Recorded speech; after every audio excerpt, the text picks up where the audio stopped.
Shko për intervistën në prime time do të flasim sonte me një mysafir më ndryshe të nderuar shkues, do të flasim me avokatin e njohur krahët amerikan Luka Misetiq, që është I përfshirë në disa raste që lidhen me Kosovën. Welcome to prime time at Channel 10, Mr. Misetiq. Thank you very much. Happy to be here. Thank you for being here. So, some people in Kosovo might know you because you were the lawyer of Mr. Gotovina a few years back, and they know him, obviously. Everyone in Kosovo knows him. But can you explain us the reasons why you're here and what's your engagement with Kosovo? So I am engaged in several cases for Kosovo, our law firm is. I also represent Kosovo in several international arbitrations. We have a number of arbitrations that are still pending. We represented Kosovo in the past in the ACP Axos arbitration, which we successfully concluded for Kosovo back in 2018, I believe. And now recently we represented Kosovo successfully in the arbitration claim that was brought by Mr. Bedri Selmani against the Republic of Kosovo concerning the Kosovo petrol stations. So we've successfully concluded that arbitration as well for Kosovo. And now we were here today to have a seminar for various officials of Kosovo about international arbitration, about best practices, and about how to continue to assist Kosovo in defending itself against these international arbitration claims. How, now that you have the experience, how do you think that Kosovo deals with such cases? And why do you think so many cases, Kosovo has a few cases of arbitration? Is it because the agreements are done wrongly at the first place? So I think Kosovo is not alone to have arbitration cases brought against it, international arbitration. Yes. I think Kosovo, as a relatively young country, is still obviously gaining experience in how to represent itself in Kosovo. And one of the reasons that we're here is to help Kosovo with that knowledge of how to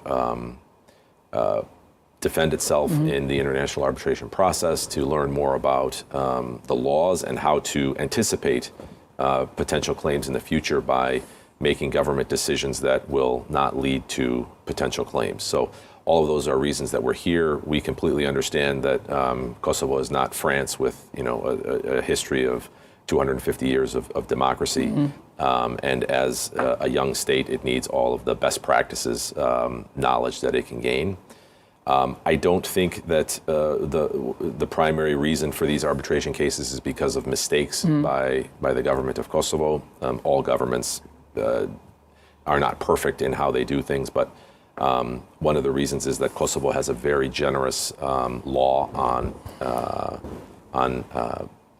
for protection of investors, and the law on foreign investment, we think, is very generous, which allows claims to be brought by various individuals, including by people who live in Kosovo but who may have dual citizenship in another country. They're allowed under this law to file arbitration claims against Kosovo. And so I think Kosovo, in that sense, has more arbitration claims because you have more Kosovo citizens who also have citizenship in another country who are able to file claims against Kosovo. But in terms of the overall ranking of countries with cases against it, Kosovo is certainly not among the top countries with claims filed against it. So the Selmani case is still new, and it's been huge news because the guy was an ex-MP with one of the former ruling parties of Kosovo, and he was asking for some 65 million euros from the state, right? How was this case won from Kosovo with your help? Well, first it was won primarily through good cooperation between our law firm and the State Advocacy Office, who assisted us in finding witnesses and documents that were needed in order to represent Kosovo. The case was primarily won on both the facts and the law, so we've become somewhat of experts on Kosovo's law on foreign investment, and we were able to make successful arguments as to why the protections of the law do not apply to Mr. Selmani. We did not believe he was an investor in the first place because of the fact that he acquired control of these petrol stations back when UNMIK was in charge of Kosovo and not when the Republic of Kosovo was independent and had its institutions. And so it really was the close cooperation between us as International Arbitration Council and the State Advocacy Office, which allowed Kosovo to have a successful result here. And of course, the facts and the evidence we believe were on Kosovo's side here. So we got a successful result. And otherwise, Kosovo would have to pay all that amount of money. So this amount of money was kind of saved, right, from Kosovo's budget. Yes, so not only the Salmani case, which was 65 million plus interest that would have to be paid, the ACP Axos case was 380 million plus interest. Yes, so these claims are extremely significant. I believe back in the Axos case, we calculated that the savings, the claim for 380 million at the time, I believe, was 20% of Kosovo's entire annual budget, which obviously would have been a significant problem for Kosovo had an award of 380 million come out against Kosovo. Axis was such a unique case, as I recall, because this was a company with like two small offices somewhere in Germany, and wanted to buy the Kosovo Telecom. Yes, it was a very unique case in that sense. So the company you're referring to was actually a holding company, a special purpose company in Germany. Who the real owners were or participants or where the capital behind it was something that never came out in the arbitration, so I won't speculate on that. But it was a special purpose vehicle that was supposed to take over Kosovo Telecom. And again, they filed a 380 million euro claim against Kosovo where we were able to successfully defeat that claim. Do you have other cases in which you're engaged with the Kosovo government? Yes. So we have another arbitration that's currently pending. It's the Jute Credit international arbitration. There's a claim by Mr. Blerem Devoli that we are representing Kosovo, and then we have an arbitration involving Contour Global that we also are the energy company. Yes, the energy company. Okay, so the claims of each are huge? I can't discuss it right now because the arbitrations are still pending. So, but yes, you can safely assume that all of the claims involve significant amounts of money.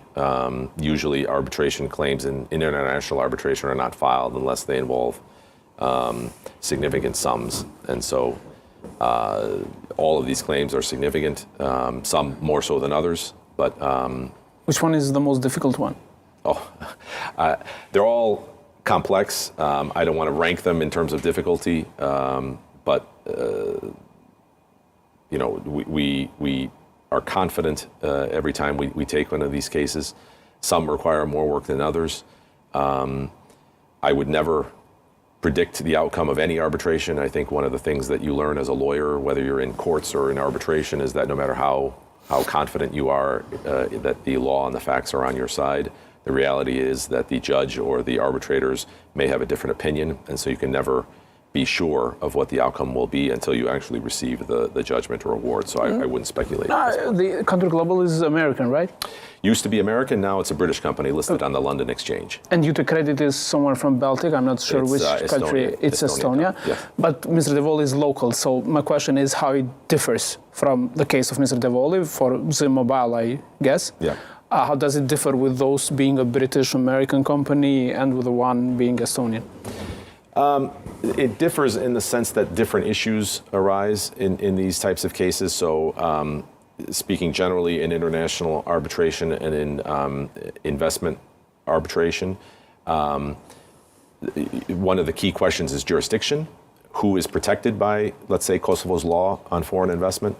Who is a proper investor under the law? So there's really very little dispute. For example, the Jute Credit as an Estonian company would qualify as a foreign investor, right? They really are from Estonia, et cetera. There are questions in many of these arbitrations that arise when a claim is filed by someone who is a Kosovo citizen living in Kosovo, for example, whether they qualify as an investor under the law on foreign investment, whether the law is intended to protect someone who is a domestic Kosovo citizen who happens to have citizenship of another country. And so those are different types of issues that arise, and it goes to the question of whether the tribunal even has jurisdiction to hear the case, because the first thing that has to be established is that the person making the claim is actually a foreign investor. So that's how they differ. Okay, so I know that the company you represent has been involved with Kosovo government for many years, and Mr. Frank Wisner, an ex-envoy, American envoy, is part of it, someone who is very much respected in Kosovo. I don't know if something changed when the new government came, or how do you win this? I guess there are public calls or something in which absolutely. the Ministry of Justice, in this case, chooses a company to represent Kosovo in this case. So we participate in a public tender like everybody else, and we get the cases the way anybody else would get the case, which is we generally provide the most competitive bid, both in terms of price and in terms of the quality of work that we provide. So as far as I know, we got, as far as I can recall, we were awarded every contract because we were the most competitively priced bid, and because of the quality of the people that we were putting on the bid in terms of the lawyers that would represent Kosovo. And your competition would also come from other US companies, right? Not just the US, internationally. So UK, France, Germany, and many other countries. I mean, But I think American ones are like the best known for this kind of cases. So I don't want to say best known, because there are many high quality firms that are based in Paris, for example, based in London, and they participate in these tenders as well. And for example, European offices of U.S. firms will participate in these tenders. So technically it could be a U.S. firm, but it's really the European office of a U.S. firm that's doing it. Mir, I said something in Albanian, sorry, which means good. Okay, all right. So nothing bad. All right. Let's talk in the second part about these specialist courts. I know you've been critical to what happens there, or maybe the fact itself that they were created after, Yes. we've seen the Hague Tribunal acquitting Mr. Lima and Mr. Haradina. It was the case for all former Yugoslavia, in which Croatian, Bosnian, Serb generals were charged as well. So here the sentiment is that this is a big injustice against Kosovo Albanians, that it is a lot of people call it just ethnic, racist actually, court, because it only deals with the alleged crimes of Albanians. How do you see this?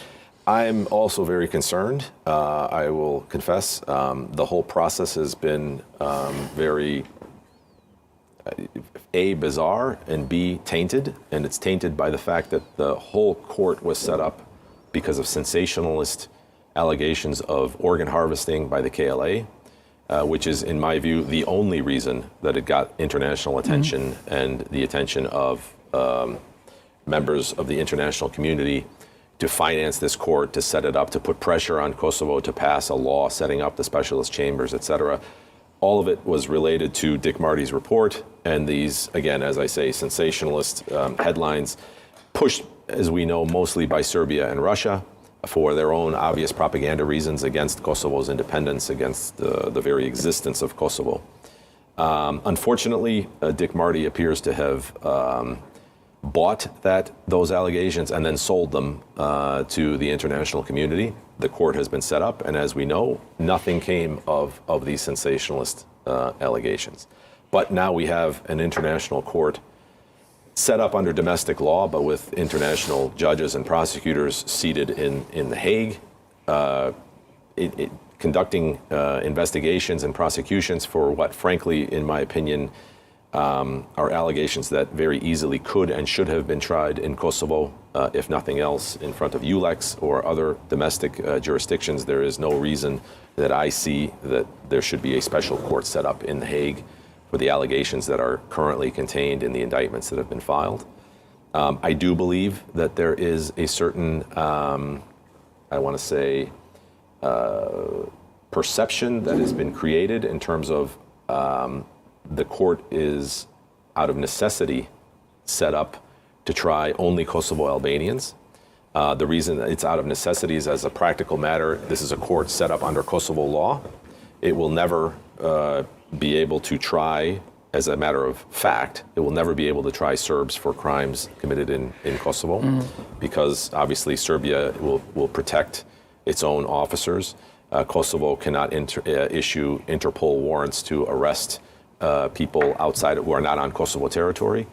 And so it's become a one-sided court because only Kosovo Albanians will be will be tried, which I think creates a very negative perception and creates a perception of a lack of impartiality and a lack of justice, because I think what happened in the Kosovo conflict in 1998 and 1999 is clear in terms of who started the war, who was responsible for the terrible suffering in that war, and who was defending themselves in that war, basically creating a defense out of nothing against Milosevic's regime. So that's one problem. And then the second problem is created by the fact that no Kosovo Albanians have been released on pretrial detention, from pretrial detention. That didn't even happen at the ICTY. The ICTY released all different ethnicities on pretrial release, including Kosovo Albanians. At the time at the ICTY, there was no perception or no justification offered that somehow Kosovo Albanians pose a threat to witnesses or will do other things like that. But unfortunately for this court, we are now more than 2 years into cases involving Kosovo Albanians, and not a single one has been found to be entitled to be released on detention pending trial. And we're talking about high-level politicians, like including Absolutely. the former president and 2 former speakers and an MP. Absolutely. And so all of that, I think, creates a very negative perception in the Kosovo public. And frankly, questions are being asked outside of Kosovo as well, internationally. Why do we have this court? What is the purpose? And is this really justified? Tens of millions of euros, if not more, are spent on a court that, again, in my opinion, I fail to see why ULEX exists in Kosovo to try war crimes cases, but cannot be found competent to try the cases that are currently pending in The Hague. About the way the indictment was published, I know you were critical of that as well. I mean, as we know, President Thaci was traveling to US when he just came back because the prosecutors went public months before actually, detaining Mr. Thaci and sending him to Hague. Yes, I had never seen that before, that a prosecutor would announce that he had filed a request for the confirmation of an indictment. And I found it to be a highly unusual move that was evidently intended to sabotage a meeting between the president of Serbia, the president of Kosovo, and the president of the United States in Washington, D.C. And so to have an international prosecutor take that step in order to, as I said, I think it's fair to use the word sabotage, a high-level meeting that is intended, I think, to bring Serbia and Kosovo closer together towards some sort of a resolution of the long-standing dispute between the two, and then to not explain why precisely, what precisely the prosecutor thought was going to happen in Washington with the President of the United States that required him to intervene publicly in order to taint the President of Kosovo so that that meeting couldn't be held, I think should have been stated publicly. And so the entire release at the time, I was very critical of, and still believe that it was not an appropriate maneuver by a prosecutor. And what do you make of the indictment? The one that we know, I mean, it's public part of it, the names are redacted, but what do you make of the indictment against the 4, including President Thaci, the big 4? Obviously, we are going to challenge the indictment, and we think it's unfounded, and we think that Mr. Thaci should be released and actually shouldn't have been indicted in the first place. So the second point I would make is something that you said in your question, but I think it bears repeating. There are portions of the indictment that still remain redacted even from us as the defense, which is another problem, I think, in terms of how much information is being kept from the defense based on allegations, of a general perception that's been created that Kosovo Albanians harm witnesses, et cetera, and therefore the court has to take these extreme measures in order to protect witnesses, which it hasn't been shown, in our view, that these particular individuals pose any specific threat to any individual. Yet they're in detention for now, it's going to be almost 2 years. And we have certain information that's being kept from us from being able to prepare the defense. So it's a very difficult circumstance. It's not one that we at the ICTY ever encountered when we were in front of the tribunal in The Hague. This court is definitely much stricter in terms of keeping information from the accused themselves and their lawyers, and we'll see how it plays out. We're still confident in a great result for Mr. Thaçi, but the court has definitely made it more difficult for us. It's been 2 years now. Actually, like, we're just 2 weeks away of being a full 2 years since Mr. Thaçi was detained and sent to Hague, and as we say, there are no signs of the trial starting. Actually, there are some signs. Could it be next year? And how long will it take, according to your experience? So, unfortunately, we get our information the same way you get your information. So we're hearing from the press spokesperson of the court that the case will be likely transferred to the trial panel by the end of the year, and then trial would start sometime in the first 3 months of 2023. So that's what we know concerning when it will start. I forgot the second part of your question. How long will it take, the trial itself? So I think realistically, and I base this on my experience at the ICTY, we can expect a trial of anywhere between 3 to 5 years before you get a first instance judgment.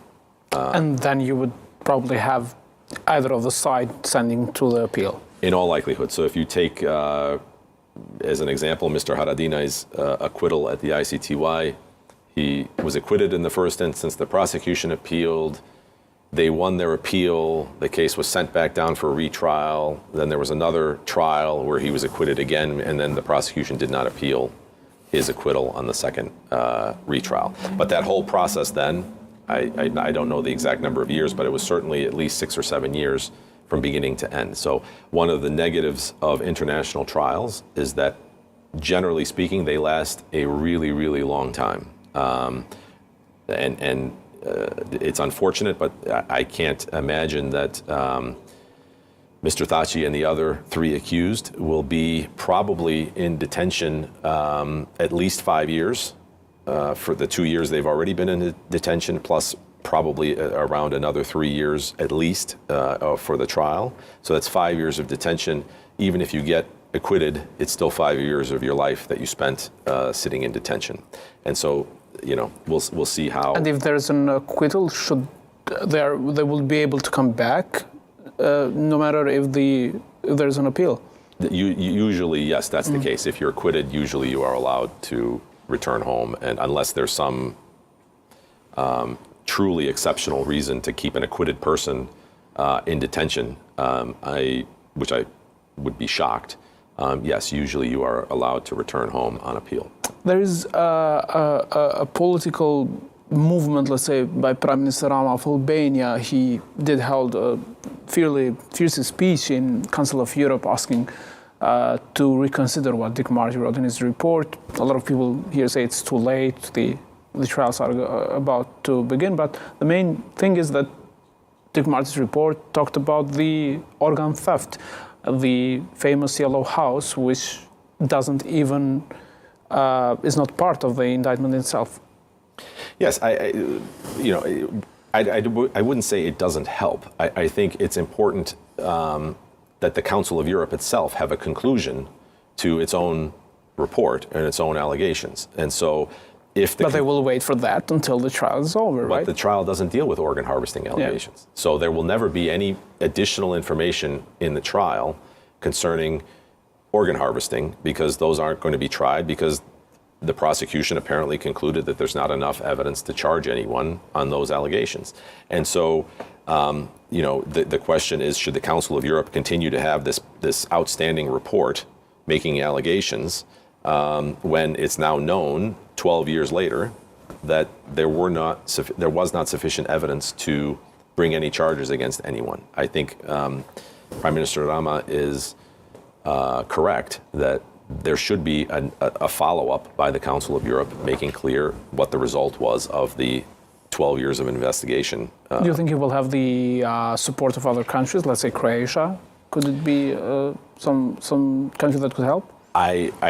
I don't know, but I would hope that they would. I think for the sake of the public record, those countries that supported the report and supported the creation of the court on the basis of the report should now take a position on and acknowledge the fact that it's turned out that those allegations were not credible enough to bring any indictments for. And I think every country that stepped up and like I said, supported the formation of the court and supported Dick Marty's report should now acknowledge what's happened at the end. Okay, so because there were some movements here in Kosovo as well, trying to have an assembly, the Assembly of Kosovo, decide again. There should be constitutional changes actually, and obviously the Serbs will never vote because you know how it works here. You need the 2/3 and there 2/3, but just to have the law scrapped at least, in order for the court to engage with the alleged crimes of other ethnicities as well. Do you think that it would be a bad move from Kosovo if it tries to do something, or just should wait and let the trial happen? I'm reluctant to get into what would be essentially a political decision that would have to be made. I'm not well informed enough about the consequences or even the procedure or how that would be done. So I don't want to take a position on that. I do want to say though that given the fact that the Specialist Chambers is a court of Kosovo, that the Parliament of Kosovo should do what any parliament anywhere in the world does with respect to its own courts, which is ensure that constitutional standards are applied and constitutional protections are applied, that there's an accountability on the part of the court towards the Parliament of Kosovo, because as I said, this is not a court that belongs to donor countries supplying funds for the court. This is a court that is part of the judicial system of Kosovo, and as such, it should account to the Parliament of Kosovo for its activities. Okay, at the end, I want to ask you about something else. I know that you're very active on what's happening in Bosnia and Herzegovina, right? Yes. And there's this very controversial decision by the High Representative of the new election law, which Mr. Schmidt, imposed just at the election night. And it is called a segregation law. There are a group of MPs from European Parliament who are actually writing to Mr. Schmidt. You think differently, obviously, being a Croatian. Yes. So the news that we get from the Bosnian media is that Bosnian is 4 times less worth than a Croatian and 10 less time worth than a Serb when it comes to electing the representatives in a very complicated political system of Bosnia. So, extremely complicated answer to an extremely complicated question. I don't think that it has to do with whose vote is valued more, because the whole claim that somebody's vote weighs more or less is based on the presumption that Bosniaks only vote for Bosniak candidates and Croats only vote for Croat candidates and Serbs only vote for Serb candidates. So, but I don't think the people who are saying that this amounts to segregation or et cetera accept that proposition. So they don't accept the very proposition that underlies the argument they're making. My point is this. But you need less people to vote in order for a Croatian MP to be elected, and you need much more people to vote for a Bosnian, from the Bosnian nation, for a Bosnian MP to be elected, right? But I would say this, and this is something that the people of Kosovo can understand. Every war in ex-Yugoslavia was fought, at least in part, on the fact that nobody wanted to be an ethnic minority in somebody else's country. Right? Whether it was Croatia in Yugoslavia, or Serbs in Croatia, or Serbs and Croats in Bosnia, or Albanians in Kosovo being a minority in Serbia, or now Serbs in the north of Kosovo don't want to be a minority in Kosovo. Right. This is the fundamental commonality between all of these various conflicts that existed in the 1990s. The solution for Bosnia was that there was a deal struck that said, no one is going to be a minority of the 3 groups. No one will be a minority. You'll all get to participate equally in government. No matter how big the population is. Exactly right. No, we're not going to reduce you to a minority or you to a minority or you to a minority. We're all going to have a power sharing agreement. So my point is, Mr. Schmidt's job actually is to enforce that agreement. He's not there as the governor of Bosnia to impose his own vision of what Bosnia should look like, whether it should be in the EU or anything like that. That's for the people of Bosnia to decide and to vote. My point is, if there's a power sharing agreement, then it should be protected that there's a power sharing agreement unless the peoples in Bosnia decide differently. And so these differences should not be imposed through numerical superiority or through diktat from the High Representative. He should enforce the deal as it was from 1995. Which was not the case until now. What was not the case? Of the deal being implemented. You say that he should only implement the Dayton deal, right? Yeah, that's it. That's what literally his legal job task is. Yeah, that's it. So he's not there to improve the deal or to change the deal. As a matter of fact, his job is to make sure that the deal is not changed unless it's amended in accordance with the amendment procedures of the Dayton Agreement. And so the danger is that if you overwhelm Croats and reduce them to an ethnic minority, that means the Dayton Agreement is basically dead, because no longer do you have a power sharing agreement. Somebody has now been reduced to an ethnic minority. And you're open to that, to the Dayton Agreement being declared dead? No, I'm not open to that. I'm open to it if the three parties agree. So, for example, if they come to a consensus through the procedures of the Dayton Agreement to amend it, that's fine. As a matter of fact, it should be amended. It needs to be amended, but it needs to be amended, in my view, by consensus in order to ensure that there are no more conflicts. And most importantly, my real goal is I believe that Bosnia and Herzegovina needs to be an EU member. And the question is, how do you get it to be an EU member? In my view, it should be through protection of individual civil and human rights, and also the collective rights of the three biggest groups. And if you can set up a Bosnia and Herzegovina like that, then it's the obligation of the European Union countries to make sure that Bosnia is fast-tracked into the European Union. But there was a direct political interference from Zagreb, right? It was the Croatian government which worked with Mr. Schmidt for this decision. I would disagree with the characterization of interference. So if you look at the Dayton Agreement, it actually says, it's actually signed, it's an agreement not within Bosnia, it's an agreement between Serbia, Croatia, and Bosnia and Herzegovina. And Mr. Schmidt's job in point 2 is to coordinate with the parties, meaning Croatia, Serbia, and Bosnia. So it's actually his job to be communicating with Zagreb and Belgrade and Sarajevo in order to ensure that they continue. But mostly Sarajevo, because the things are happening in Sarajevo. Well, I think as a factual matter, he does mostly work in Sarajevo. And the fact that he's also communicating with Zagreb and Belgrade is actually, again, literally listed as part of his job description. It's what he's supposed to be doing to ensure the peace. I thank you very much for this interview, mostly about Kosovo, yes, but yes. I really wanted to talk about Bosnia as well. Thank you very much for being my guest. Thank you. It's a pleasure. Thanks. Ka qenë gjithçka për këtë pjesë të intervistës. Unë kthehemi pas pak me rubrika tjera. Së ndrojmë.